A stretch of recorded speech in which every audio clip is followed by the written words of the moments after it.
آپ کی شان تو اعلیٰ اور عرفہ ہے، بلند و بالا ہے، کوئی آپ کا مقابلہ کر ہی نہیں سکتا۔ یہ ہمارا ایمان ہے۔ اور آپ جب تشریف لائے تو کیا کیفیات تھی۔ حضرت آمنہ صلوات اللہ وسلام علیہا فرماتی ہے، جب میرا محمد میرے شکم میں تھا میرے جسم سے خوشبو میں، جبکہ حضرت عبداللہ کو فوت ہوئے چند مہینے گزرے تھے تو مجھے پیغام بھیجا عبدالمطلب نے کہ گھر میں فوتگی ہوئی، بیوہ ہو اور خوشبو کیوں لگاتی ہو؟ تو جواب دیا، میرے ابا جان مجھے پتا ہے میں خوشبو نہیں لگاتی، لیکن میرے شکم میں جو بچہ آیا ہے اس کی یہ کیفیت ہے کہ میرا پسینہ بھی خوشبو آتا ہے، میرے لباس میں بھی خوشبو مہکتی ہے، یہ وہ ہے۔ اور شان کیا؟ حضرت آمنہ فرماتی ہے کہ میرے کانوں میں ایک غیبی آواز آئی، بشرا لکی یا آمنہ انک قد حملت بسید الاولین والآخرین۔ آمنہ تجھے بشارت ہو، تیرے شکم میں وہ آیا ہے، آدم سردار، موسیٰ سردار، ابراہیم سردار، شیش سردار، نوح سردار، عیسیٰ سردار، یہ قوموں اور علاقوں کے سردار۔ آمنہ تیرا بیٹا ان سرداروں کا بھی سردار، خدا کی خدائی کا۔ اور فرماتی ہے کہ جب میرا محبوب میرے شکم میں آیا، میں پانی بھرنے کے لیے کنویں پہ جاتی، پانی خود بخود اوپر آ جاتا۔ فرمایا کہ مجھے مکہ کی عورتیں کہتی، آمنہ ذرا رک جاؤ، واپس جاؤ گی پانی نیچے چلا جائے گا، ہم نے پانی بھرنا ہے۔ فرمایا میں بکریاں چرانے جب جاتی، پہلے جاتی ریڈیو سے بکریوں کو اس گھر سے نکالتی، آگے بکریاں پیچھے میں، لیکن جب میرا محمد میرے شکم میں آیا اور میں گئی تو بکریاں اس دن صبح نہیں نکل رہی، سر جھکائے ہوئے ہیں۔ میں حیران کیا ماجرا ہے، تو مجھے آواز آئی، آمنہ پہلے ہم آگے چلا کرتی تھی، تو پیچھے چلا کرتی تھی، اب تیرے شکم میں وہ شخصیت آئی ہے جس کا ادب ہم پہ لازم ہے، تو آگے چلے گی ہم پیچھے چلے گی۔ فرمایا پھر میں آگے چلا کرتی تھی، بکریاں پیچھے، جب جنگل میں جاتی بیٹھ جاتی، بکریاں میرے چہرے کو تکتی رہتی، واپس آتی سیر ہو کر واپس آتی۔ حضرت آمنہ فرماتی ہے جب میرا محمد پیدا ہوا سر سجدے میں، سر سجدے میں، اور ایک روایت کے مطابق آپ کی زبان پہ یہ کلمات تھے، سبحان اللہ بکرۃ واصیلا، الحمدللہ کثیرا، اللہ اکبر کبیرا۔ اور ایک روایت کے مطابق آپ کی زبان پر جو الفاظ مچل رہے تھے، حضرت آمنہ فرماتی ہے میں نے کان لگا کر سنا، مجھے یوں لگا میرا محمد یوں کہہ رہا ہے، اللہم اغفر لامتی، اللہم اہد امتی، اللہ میری امت کی مغفرت فرما، اللہ میری امت کو ہدایت عطا۔ علماء نے یہاں بڑی عجیب بات لکھی، اگر آپ کی توجہ ہو تو میں آپ کو ایک نکتہ دینا چاہتا ہوں۔ علماء نے لکھا، بولے تو عیسیٰ علیہ السلام کی دنیا میں آئے سب سے پہلے بولے، لیکن میرے آقا بھی بولے، فرق اتنا ہے عیسیٰ ماں کی گود میں پہلے گئے، بولے بعد میں، اور بولے بھی اپنی ماں کی پاکدامنی کے لیے۔ جب کہا گیا مریم کردار کی مشبوہ کو کہاں سے بیٹا لے کر آئی، فاشارت الیہ، اشارہ کیا تو کہا کیف نکلم من کان فی المہد صبیا، کیسے بات کریں پنگوڑے میں بچہ ہے۔ تو مریم نے کہا آج بولو، جب ماں کی عزت خطرے میں ہوا کرتی ہے بیٹا بولا کرتا ہے، میرا عیسیٰ بولے گا۔ عیسیٰ بولے انی عبداللہ آتانی الکتاب وجعلنی نبیا، میں اللہ کا بندہ ہوں، مجھے کتاب دی ہے، مجھے نبی بنایا ہے۔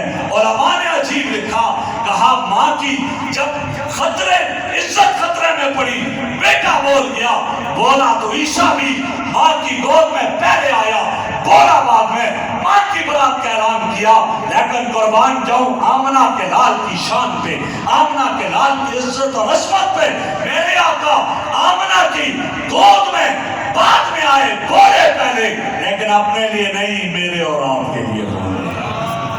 اللہم اہد امتی، اللہم اغفر لے امتی، اللہ میری امت کی مغفرت فرما، اللہ میری امت کو ہدایت عطا فرما۔ میرے آقا اس وقت بھی میرے اور آپ کے لیے بولے ہیں۔ حضرت عبدالمطلب فرماتے ہیں میں خانہ کعبہ میں تھا، اچانک ٹکرائے آپس میں بت، کیا ہوا؟ کہا کوئی بچہ پیدا ہوا، کہا میں گھر گیا، پتا چلا میرا پوتا ہوا ہے۔ آمنہ سے میں نے کہا دکھاؤ، کہا ابا جان میں نے ایسا حسن و جمال کا پیکر نہیں دیکھا۔ میں آپ کو جو کہنا چاہ رہا ہوں کہ ربیع الاول میں جمال کا ظہور ہوا ہے، کہا میں نے نہیں دیکھا، کہا بتا میں دیکھوں۔ جب عبدالمطلب کی نگاہیں میرے آقا کے والضحیٰ والے چہرے پہ پڑتی ہیں، عبدالمطلب کہتے ہیں آمنہ تو کیا دیکھے؟ تو کبھی مکہ اور مدینہ مجھ سے پوچھ رہا، میرا سفر کبھی یمن کا، کبھی شام کا، کبھی کہاں کا سفر، میری آنکھوں نے ایسا حسی و معجبی نہیں دیکھا۔ تو محمد کو کہنا پڑا عبدالمطلب تو کیا دیکھے، آمنہ تو کیا دیکھے، مجھ سے پوچھنا، جہاں بچوں کی پیدائش ہوتی ہے میں پہنچتی ہوں، میری نظروں نے بھی ایسا حسین و جمیل محجبین نہیں دیکھا۔ تو رب نے کہا ہوگا جا میرے جبرائیل تو بھی ریمارکس پیش کر دے، تو نے ایسا دیکھا؟ تو جبرائیل نے کیا جواب دیا؟ بخاری نے اپنے سینے میں جگہ دے دی جبرائیل کے کلمات کو، قلبت مشارق الارض ومغاربها لم ارى احسن اکمل اجمل من محمدی، اور کائنات کے چپے چپے کو چھان بیٹھا، آدم سے لے کر عیسیٰ تک 1,24,000 کم و بیش انبیاء کے روح زیبہ کو دیکھا، وہی لے کر جاتا رہا، ان کے جوتوں کے تلووں کو بھی دیکھا، میں نے ہر ایک کو دیکھا، دن کے اجالے میں، رات کی تاریکی میں دیکھا، لیکن میں نے محمد عربی کا مکھڑا دیکھ کر یہ فیصلہ کر دیا، آفاق کہا گردیدہ ہم، مہر بتا ورزیدہ ہم، بسیار خوبہ دیدہ ہم، لیکن تو ہے چیزیں دیدہ۔ میں تو آج تک ایسا نہیں دیکھ سکا، میری نظروں نے بھی آدم سے عیسیٰ تک دیکھا ہر نبی کو، لیکن ایسا نہیں دیکھا، حسین و محجبی نہیں دیکھا۔ تو پھر رب کو کہنا پڑا آمنہ تو کیا دیکھے، عبدالمطلب تو کیا دیکھے، اور محمد تو کیا دیکھے، جبرائیل تو کیا دیکھے؟ اور میں نے اور کوئی ایسا بنایا ہوتا تو تم دیکھتے، میں نے وہ قالب توڑ ہی دیا جس میں مصطفیٰ کو ڈھالا تھا، رخ مصطفیٰ وہ آئینہ ہے، ایسا دوسرا آئینہ نہ کسی کی بزم خیال میں، نہ دمگان آئینہ ساز میں۔ ایسے حسن و جمال کے پیکر میرے آقا دنیا میں تشریف لائے ربیع الاول کے ماہ مکرم میں، کیسا حسن! حضرت ابو بکر صدیق رضی اللہ عنہ سخت بھوک لگی ہوئی ہے، آئے آقا کے رخ زیبہ کو ٹکٹکی لگا کر دیکھتے رہے، حالانکہ صحابہ میرے آقا کے رخ زیبہ کو ٹکٹکی لگا کر نہیں دیکھ سکتے تھے، دیکھا واپس چلے گئے، کہا ابو بکر کچھ بولے نہیں، دیکھا اور چلے گئے، کہاں بھوک نے بڑا تڑپایا تھا، آقا کا دیدار ہوا بھوک ختم ہو گئی۔ ایک صحابی کہتے ہیں میرے آقا کے حسن و جمال کا تذکرہ کرتے ہوئے کأن نورا تخرج من ثنایاہ، میرے آقا کے اگلے جو اوپر والے دو مبارک دانت تھے جنہیں ثنایا علیہ کہا جاتا ہے، ان کے درمیان فاصلہ تھا تھوڑا تھوڑا، تو صحابی کہتے ہیں آپ جب گفتگو فرماتے تھے یوں لگتا جیسے آپ کے اوپر کے دونوں دانتوں سے نور نکل رہا ہو۔ یہ میرے آقا کا حسن و جمال. حضرت ابو ہریرہ تو یہاں تک فرماتے ہیں 14ویں رات ہے, آسمان کے دامن میں 14ویں کا چاند ستاروں کے جھرمٹ میں جلوہ افروز ہے.